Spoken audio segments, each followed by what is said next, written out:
Hey, y'all. Hey, welcome to the PowerWomen Podcast. This is a show where powerful women share their journeys, discuss powerful issues, and the men and women who help us rise. I'm Gayatri Richardson. And I'm your power mom, Claire Brown.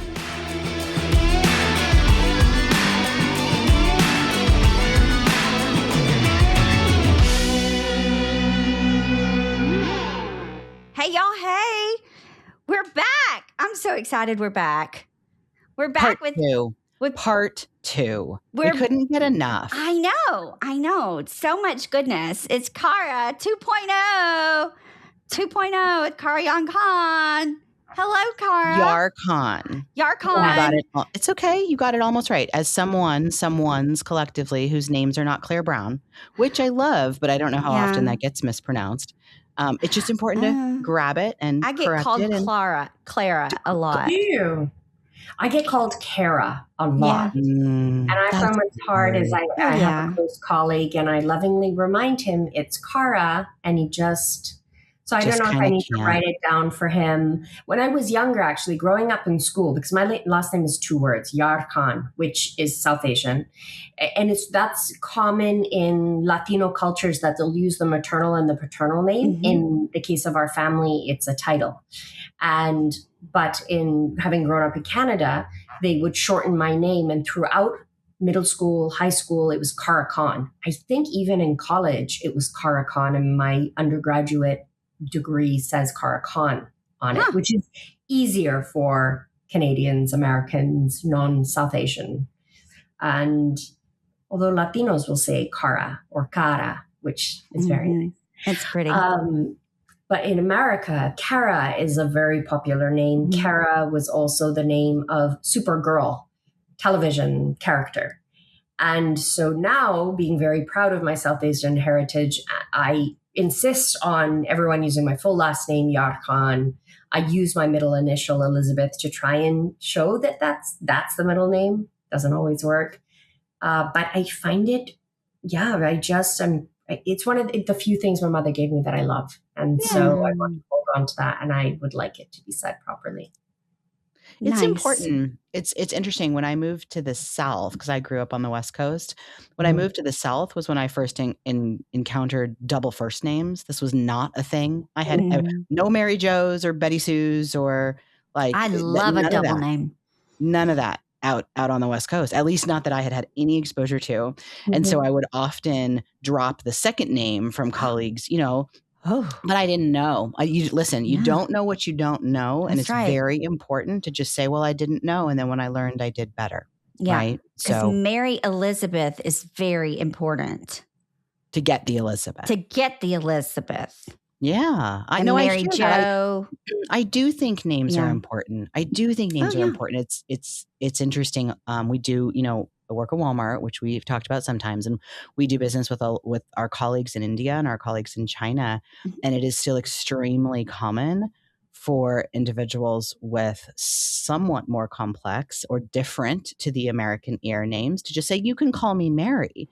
And I'll be like, hold on a second, your name's not Mary. I won't call you Mary, but please be patient with me while I learn how to pronounce your name. Right. Yeah.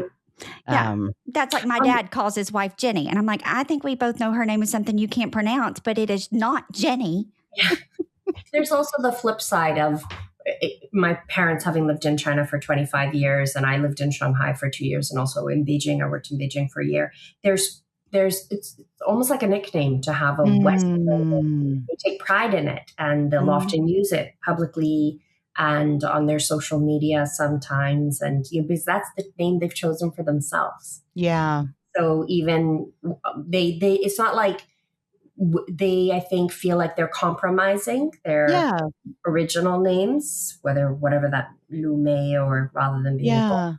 But it's sweet that you do that. I open a meeting often with saying, oh, good morning. Do I pronounce your name Chantel? And then that gives me the opportunity, or will give them the safe space. Yeah. Give them the space gracefully to say, oh, and is your name Cara or Cara? I find it's become quite popular. It's helped a lot, especially that powerful women have, especially, you see in political debates, they'll insist that their names are pronounced correctly. Mamdani, who is now the current mayor of New York City, did that. It was a big deal during the election. I like it. Why not learn? I like it. I think it's important, and I think it shifts. I don't know if it's not shame so much, but definitely growing up, I went through a whole period of time where I wouldn't correct how my own name was pronounced because it's embarrassing. You don't want literally every time somebody says your name and says it wrong, you want to have to fix it. Yeah. And I remember it was probably like my freshman year, I think, in high school.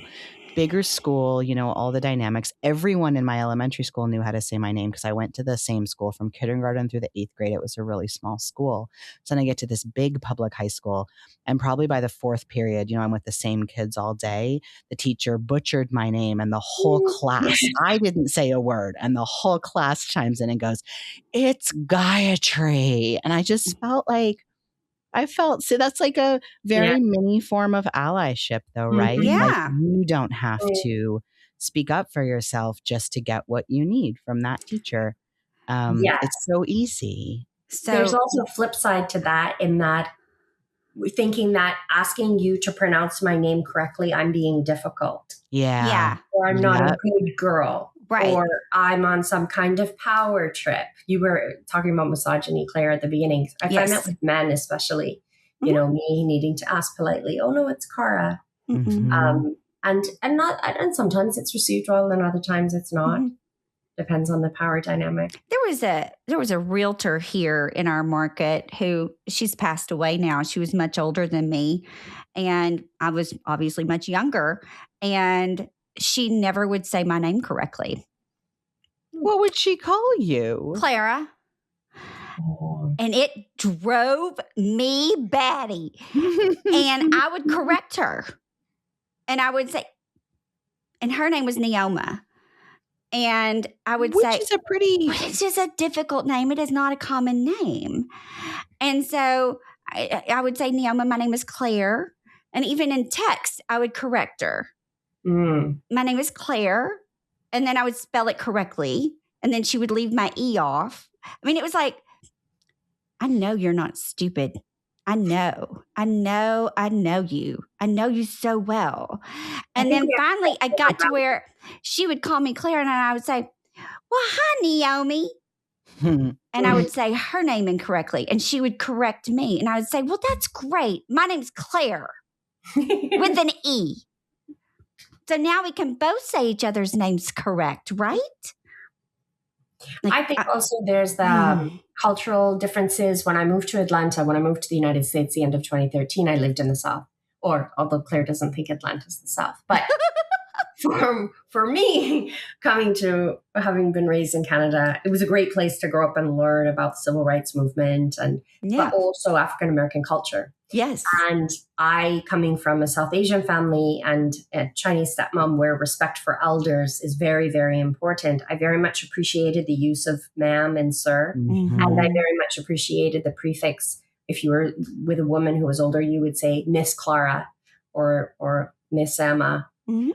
And when I'm here in New York, I will use ma'am and sir on the street often, like, "Good morning, sir," especially if it's with someone who's a custodian or a doorman as a sign of respect.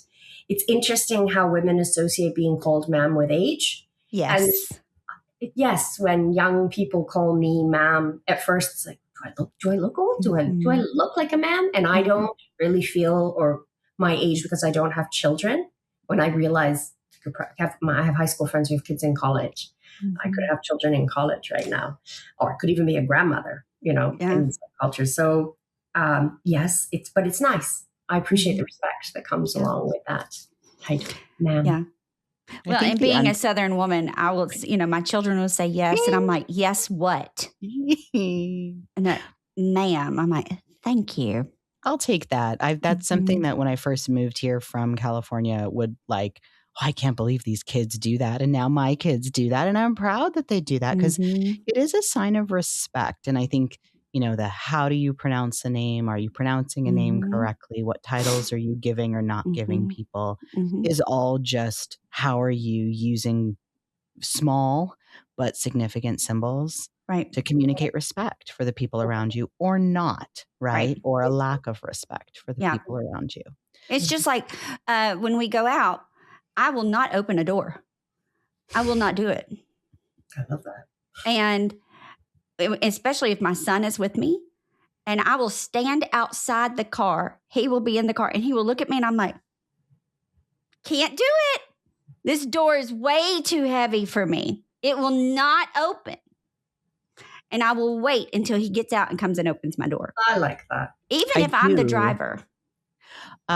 Clearly, I was raised on the West Coast. I will pop my door right open and jump out. And my now husband will be standing there appalled that I've opened my own door and not let him open the door. So it really is. It's just a cultural difference or cultural differences. And it's interesting to see how they show up even just across the US, let alone around the world more broadly. But Miss Cara, we asked you to come back on the podcast because we just felt like we just scratched the surface of the previous conversation with you, and just wanted to dig back in with you. So here we are in a new season and a new year, 2026. Where is your energy focused as we shift into this year? We had opened up the chat of me finding myself unexpectedly in the bowels of a massive professional disappointment. But we triumphed in this really nasty bowel that I find myself in is the acknowledgement that this disappointment is not a reflection of my self-worth. Where in the past, if I had this kind of professional disappointment, it would have been, what's wrong with me? I wasn't good enough. I didn't try hard enough. What could I do better? I probably have been like that in relationships as well. And I was explaining that this is such a huge professional disappointment and unexpected for me. It's really important that I sit in this discomfort and process all the feelings, have all the thoughts, and be allowed to cry rather than being told to cheer up. And pep talk. People feel very uncomfortable to hold space. I can still be powerful and brilliant and have an enormous sense of self-worth and confidence that I will rely on my resilience and move on to the next thing. But for me personally, as someone who lives in a lot of post-traumatic wisdom, who often won't speak about something I'm experiencing in the moment. So this is like probably the first time I've ever done this, where I'm actually experiencing something and sharing about it in the moment, rather than that position of, this is what I learned, this is what I went through 6 months ago, is that don't let people discourage you or rush you. Allow yourself, and that might mean meaning to step back and away from people, which can be comfortable, physically removing yourself from a room and closing a door, even if you pretend to go to sleep and you just want to wallow and have a little cry, that's fine. Or like cutting some people out for a little time, taking a break. Maybe changing. I found that like just getting out of my apartment and going down a new street in New York to give myself the opportunity to be stimulated by something new, a new sound, new thoughts, engage curiously into something I'm interested in. But it's okay if I am not Mary Poppins chipper for a week. That's fine. Like it's totally fine. In the week itself, it feels like an eternity. And to those around me, it's like, oh, I don't know if she's going to come out of this. And it's like, no, I will. Like, let's not be dramatic, folks. Right. Well, and you will. I really appreciate the frame around that, which is that I can't give that to you today, right? Not I'll never be able to give that to you again, although I may decide I don't want to, and then I just won't, which is a different thing, right? But I also had a bizarre professional letdown occur. I love your description, Cara, of the bowels of a professional disappointment. And as I've been sitting in it, one bit of reflection I had is, in order to be disappointed, I had to be hopeful. So like the disappointment is the flip side of the hope. And so many people, I think, struggle to say, I want, or I might, or could I? Because the expression of that desire carries with it the risk of the disappointment, right? It's just that you can't have one without the other. And you may get the thing that you want or hope for, but you also may not. And you don't know. But to not go after it whatever it is, because you're afraid you won't get it, is that's the regret that I hold, is that if I did that, if I was too scared to try whatever it is.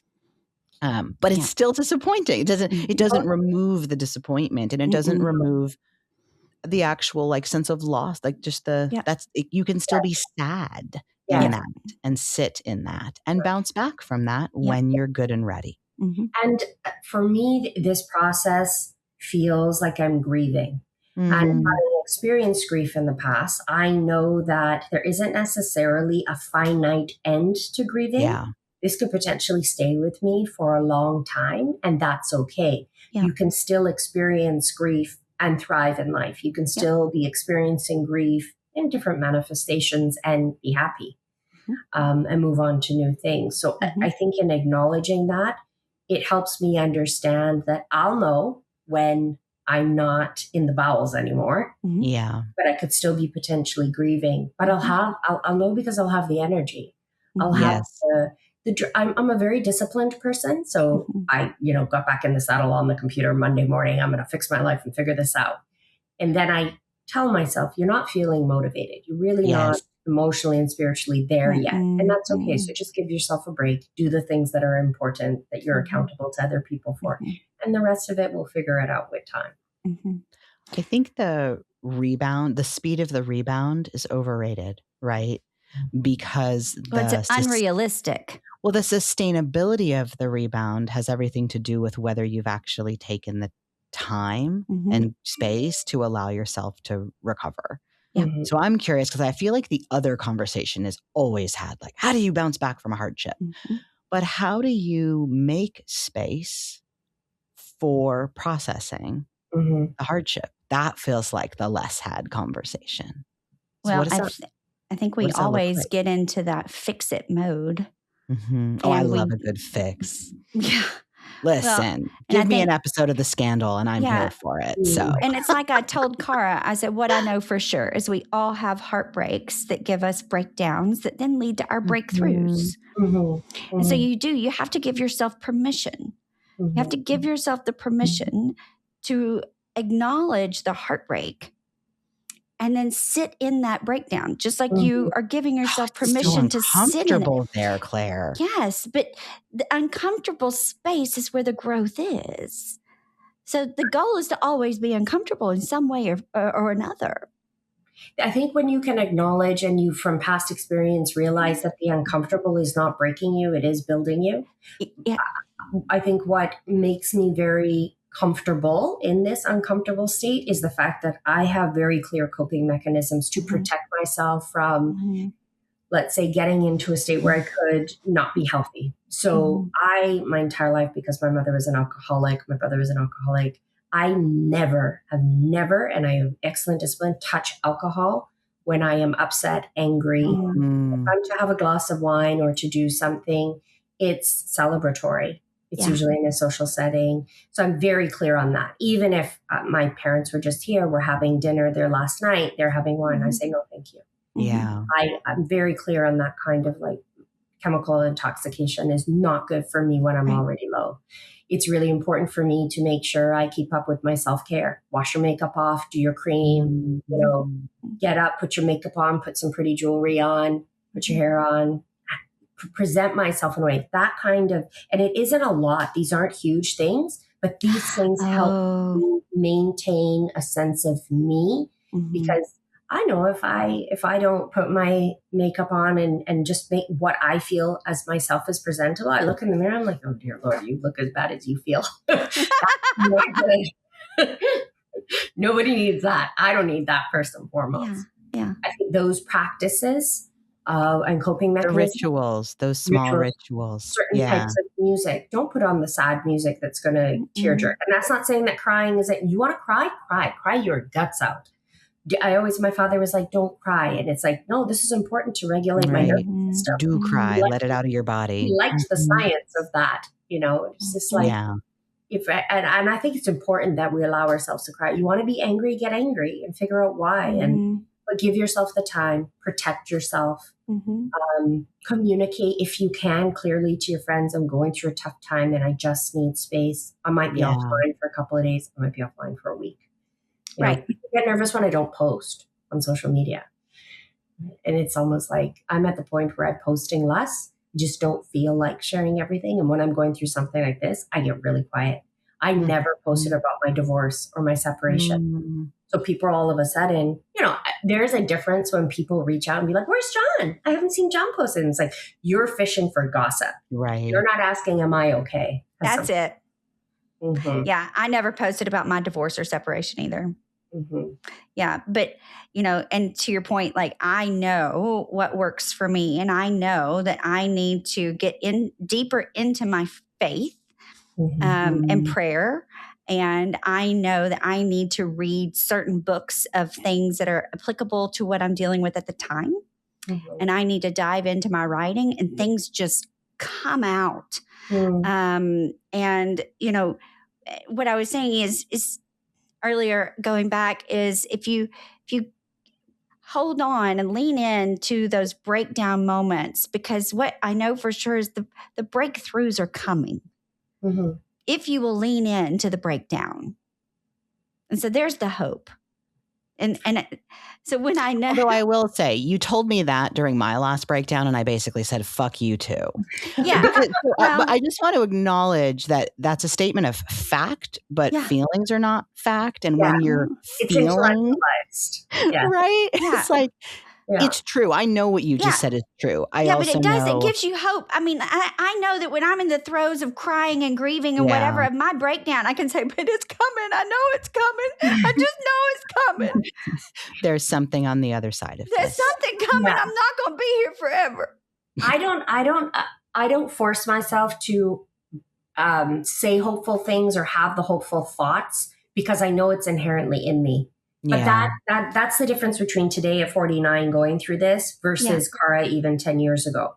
I wouldn't have been in this state of post-traumatic wisdom of knowing that inside of me, in my core, in my essence is hope. And a day when it will be, okay, let's be hopeful, and now let's look to the new thing. I can sit in this and not be at my best. And, you know, most people would have thought, oh, you canceled your podcast today because you're not going to be bubbly Sue. And it's like, I didn't mean to do it to a name there. I'm just like, I love it. Bringing it right back to where we started. This is a great way to show that I can still be productive and amazing and effective and inspiring and not be my bubbly Mary Poppins. There's another really important coping mechanism for me. I'm curious to hear what this is like for both of you. I know who are the people who can hold space for something like that. My parents love me so much, and as parents, they just cannot hold space for me being uncomfortable, sad. They are not the people who I should go to when I want someone to just be disappointed with me. And I want someone who can just empathize. That's all I need right now. I don't need someone to fix my problems. I don't need someone to cheer me up. I don't need a cheerleader. I don't need to tell me I'm fabulous. It's nice to hear those things. Not that I'm rejecting. But I don't know if this is being Scorpio or my personality. I like to go into a cocoon, literally and physically. And it's not that people say, why didn't you tell me you were going through a difficult time? It's like, well, I didn't even have the bandwidth to like think of, I should inform someone. If someone reaches out while I'm going through this, I might just have a really difficult time. I need some space. I'll check you. I love you. I don't know what that's like for you guys, if you're clear on who can hold what kind of space for you. I know who to talk to and who not to talk to. That's for sure.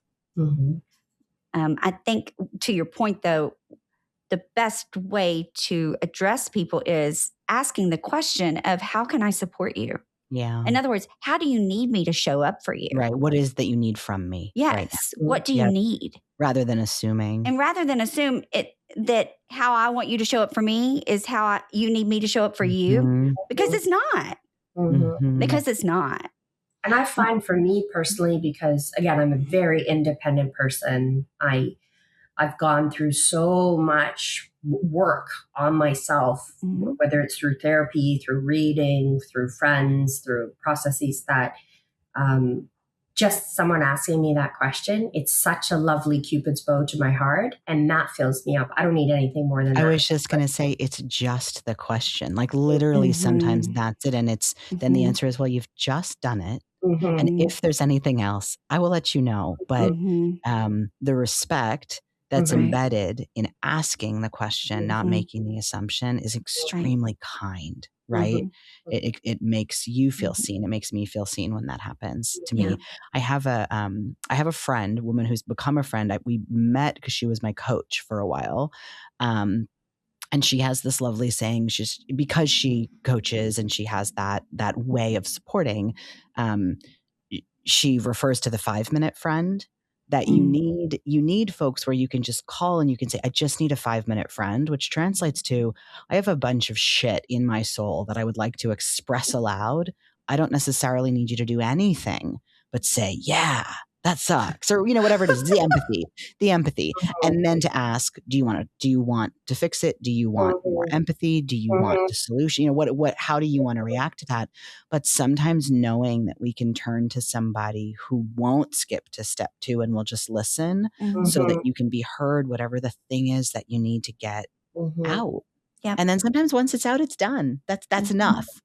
Sometimes there's more to it than that. I was putting my daughter to sleep actually last night, and she was like, Mom, I couldn't fall asleep last night. It took me forever, blah, blah, blah. I was, I'm in my head, I'm thinking like, well, what are you stressed out about? But that is not exactly 9-year-old language. And so I said, is there anything on your mind or your heart that's troubling you? And she just looked at me like, what is this crazy question you're asking? And I said, well, sometimes I find it just helps to get those thoughts out of your body, and then your body can relax better. And she said, okay. And I said, so you can tell me or you can tell nobody, and I won't even listen. And she just looked at me, and then she just started talking. About people, she just started literally it was semi-incoherent, but she just talked, looked at me, turned around, and was snoring within about 2 minutes. Oh, I love it. But it was so precious, right? She just had to get it out. Yeah. I noticed last night I shared this professional disappointment with someone, and it was the first time I'd spoken about it out loud versus in a text message. And I felt like I was exploding. I saw her physically afterwards. We were speaking on video chat, and I was like, I realized that might have been a lot. Sorry, that was the first time I said it out loud to someone. She's like, oh no, you were fine. And I think that what I'm feeling inside is so powerful and raging and full of fire that I have also, and this is where I give myself credit, have grown to be able to express myself without being what I think is just like fucking crazy, neurotic, incoherent. She's like, you were just expressing your feelings. And I was like, yay me. Yeah. So I think that, again, that practice of acknowledging how much you've grown throughout this can be really healing, very, very healing and self-assuring. I want to go back to post-traumatic wisdom. Right? Isn't that the best term ever? Post-traumatic wisdom. Holy cow. I'm scribbling it as you're saying. I'm like, hold on, going to use that again. It's I don't know the where best. I first read that. I don't know where I first read that. I'll go and fiddle with some of my books and see if I can find it. Because we can appropriately credit for that, but it's brilliant. It is brilliant. It really is. I think this is one of the things that I find difficult on social media. I think there is value in sharing when you are experiencing something, but you can trigger a lot of people by just all over social media, what you're going through, how it's affecting you. And this happens a lot in the HIBM, that's my condition, patient community. And I'm actually not on any of the groups because for me, it's very difficult because I'm experiencing it as well. I process it differently. And when I post about, let's say, disability related stuff or where I struggle versus I suffer, I've processed it, I've thought about it, and I put a bow around it and tried to share it in a way that is authentic, but that someone else can take it and hopefully learn from it. Where if you're all over the place, and I think as women, we're harshly judged for she's not in control, how can she manage? So maybe I have still a little prejudice or bias towards being really open and vulnerable when I'm not in a great space. But I do think that there is value in speaking about things and sharing when you are in a place where you've processed it, you've you learned from it. What is the lesson? And often that is taking yourself out of the scenario as the victim or the hurt person and just looking at it objectively and intellectually rather than emotionally. That's right. Cara E Yar Khan, you're so wise, whether it's post-traumatic wisdom or otherwise. General wisdom. Yes. There's a lot of wisdom. Thank you for sharing it with us. Thank you. And our listeners. I'm so grateful. And I love your words. I could listen to you talk all day. You have no idea. I love it so much. Excellent. I'll be back. When I get through this, when I've come out of the bowels of, we'll report back on chapter 3. When you've cleaned off from the bowels, then I can't wait to hear the more wisdom you have to share. Yeah, I will. Probably. Okay. Thank you, Cara. Thank you. Bye, everyone. Thank you so much for listening. If you like the show, please rate and review on iTunes and check out our website, thepowerwomen.org.